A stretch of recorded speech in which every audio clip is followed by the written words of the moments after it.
Welcome to episode 162 of the Band Hive Podcast. It is time for another episode of the Band Hive Podcast. My name is James Cross, and I help independent artists tour smart. First of all, this episode is dropping on January 3rd, 2023, so I want to wish you a happy new year. I hope 2023 is amazing for you and you get to do lots of really cool things with your band, because that's what this podcast is all about, doing cool things with your band or your music if you're a solo artist. That all aside, this is going to be the first episode in the new year, but it's not going to be about the new year, really. Because one of the most important things, aside from actually playing shows, is getting people to come to your shows. Because after all, if a band plays a killer set in the forest, but no one is there to hear it, did they actually play a killer set in the forest? Now, philosophical questions aside, the more people you bring to a show, the higher your chances of getting invited back by the promoter. And you're going to have a much stronger history as well. Which, on that note, if you don't already track stats for every single one of your shows, visit bandhive.rocks/history to get a free template you can use to track all your shows. Speaking of history, my recent history is I'm recording this mid-December and I just got COVID for the first time. I'm on the tail end of it and all that, but if I sound a little nasal or if I'm coughing all over the place, you know why. Thankfully, it wasn't that bad. First time for me. So I made it almost 3 years. If any of you get it around the holidays, I'm so sorry. This is not a fun thing to deal with. And if you've already had it or if you have it worse, I'm sorry. That is really unfortunate. And I hope you get well soon, because it's not fun. And, missing the holidays is not fun either, at least not for me. All that aside, that's what's going on in my life is, the Rona finally caught me. Anyway, Bike Thrasher, this cool DIY band out of Boston, asked me a question in the Instagram DMs.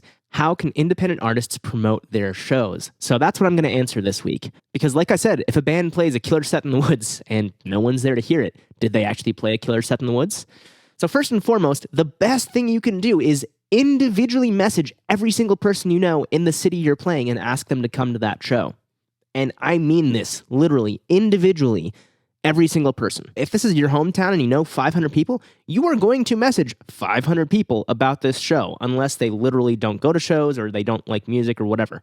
But for the most part, you are going to reach out to every single person in your network, no matter how well you know them. If they live in that city, you're going to ask them. Now, I know this is a lot of legwork, especially if it is your hometown or another city where you know a lot of people, but it is the most effective way to spread the word about your shows, because it's direct one-to-one, and people kind of feel bad if they don't reply. So you want to not necessarily take advantage of that, but be sure to use that as one of your promotion tools. Say, hey, would love to see you there. Let me know if you can make it or not. And that way you're already encouraging a discussion that can start. And that really helps. Whereas if they just see it in passing, they see, a post on social media or a flyer or something, they might not put that connection together that's even you if you're playing with a stage name. They might not remember your band's name. But if you're saying one-on-one, hey, I would love it if you came to our show that we're playing at this venue on this day at this time, it would be really cool. Like, let me know if you can make it. That goes to the next level. Now, something else that I always recommend, which a lot of people don't do anymore because it's a little more old school, is to print some flyers and hang them up yourself. Or if you aren't from the area that you're playing, ask the venue if they would hang them for you, and if so, how many? And then you can print those and physically mail them to the venue. So all they have to do is put them up. They don't have to print them. They don't have to do anything except just hang them up. Now, it's not free, but it's a great way to spread the word to people who didn't already know your band. And let's say they know another one of the bands on the bill, and that band is slacking with their promotion. Well, guess what? The people might see that flyer and say, oh yeah, I like that band. I didn't know they were playing. Let me go see that show. And now you've gotten one more person to your show, and it adds up. It's a snowball. Now, all of a sudden, that person is saying to their friends, hey, this band I like is playing a show. You want to go? Because, people don't often like going to shows by themselves. I used to do it all the time when I lived in Boston because I was reporting on the shows when I was doing my media days. Whenever possible, I would ask for a +1 and find a friend to come along. Didn't matter who it was. I just wanted somebody to come along because I didn't want to stand there the whole time making notes, being purely analytical. I wanted to see what it was like to go to that show with a friend, what the full experience of that concert was. Now, it's not to say people don't go to shows by themselves. I still do. Friends still do that. At least as far as I know, I have friends who still do that. But my point is, you never know who's going to talk to their friends about these shows. If you get one person to go, chances are you're going to get more. So hanging up posters can be a really effective method, especially if the other bands on the bill aren't doing their due diligence, they're being lazy, whatever it is. It's just one more way to get the name out there. Another avenue I recommend is just make an active email list. And if you want to learn more about email lists, check out episode 116, Email is Not Dead. You can find that at bandhive.rocks/116. That's the number 116. And you can learn all about why emails are really the most effective way to communicate to your core fan base, because it's super reliable. You should not underestimate it. Now, you can blast your whole email list for tours, but you can also create specific geographic segments if you collect either zip codes or city and state information when fans sign up. But personally, I would just collect name and email and then send show announcements to everyone, because most bands err on the side of not emailing often enough, but showing that you're active on your email list is really important. So as long as you aren't emailing more than once a week or so, you'll be just fine. And the reason for this is if you email people once a year, once every 6 months, whatever, they're going to forget that you exist. That's just human nature, especially with a lot of music fans tend to have ADHD or something like that. They might literally have object permanence. And if they're not constantly reminded of it, they forget about it. So be sure that you're emailing at least a couple times a month with updates about your band. It doesn't have to be huge news, but just something that's going on. Or do a monthly, like a raw, stripped back cover of another artist that you like. Whatever it is, email your fans at least once a month, add value to their lives in some way, so they look forward to getting that email every single month. That is how you show that your band is still active and keep your email list engaged so they're constantly opening your emails. Because the higher your open rate is, the better your emails will perform, because Gmail, Hotmail, if people still use that, whatever apps will learn that emails from you are not spam and people like opening them. The next thing you can do is run a giveaway or two. And this is a really easy way to increase engagement and awareness on social media about your show. You just let people enter by commenting and then have them tag a friend or maybe 3. And then at a set date, you pick a winner. So you do need to say, hey, this is when it's closing. But yeah, you pick a winner.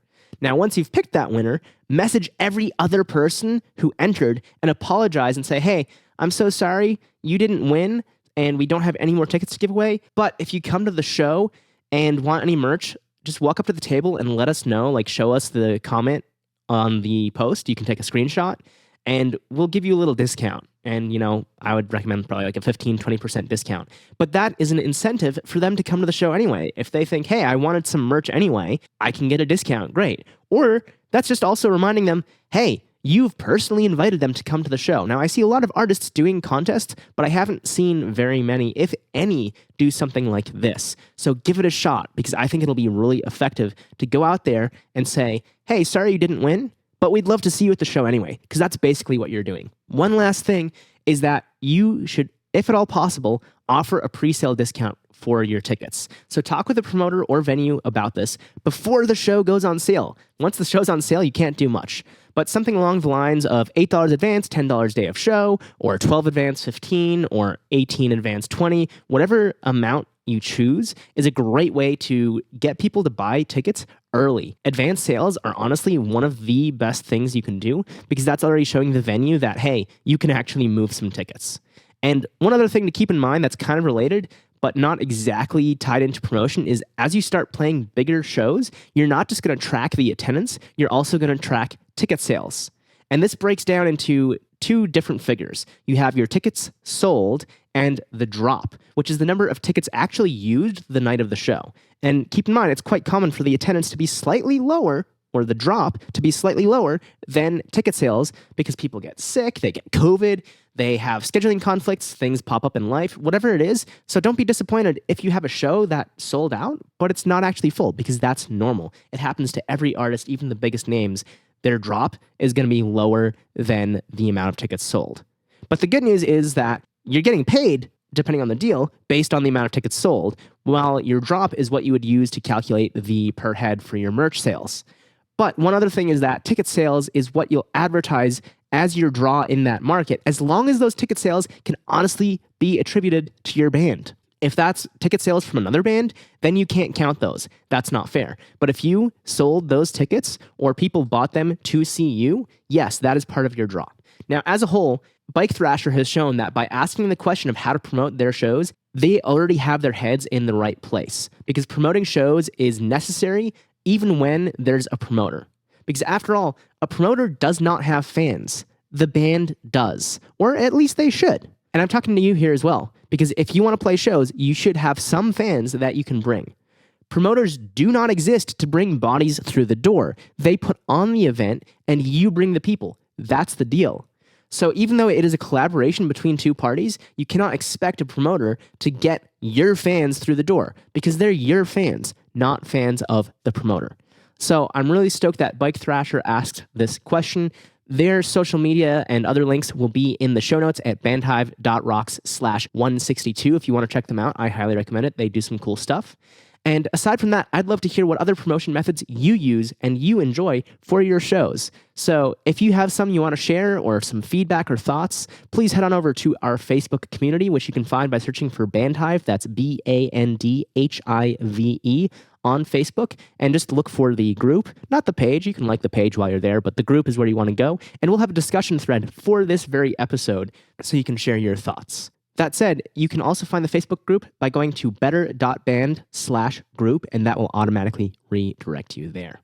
That does it for this episode of the Bandhive podcast. Thank you so much for tuning in and listening. I really appreciate it, and I hope that this episode has given you some new ideas on how you can promote your shows and what you should be doing to get people to actually come to your shows. So again, if you're not already in our Facebook community, you can join us by going to Facebook and searching for Bandhive, or visiting better.band/group to be automatically redirected. We'd love to see you there and hear your thoughts on this episode and what promotion methods you use for your band. Once again, Happy New Year, and we'll be back next Tuesday at 6 a.m. Eastern right here in your favorite podcast app. Until then, I hope you have a great week, stay safe, and of course, as always, keep rocking.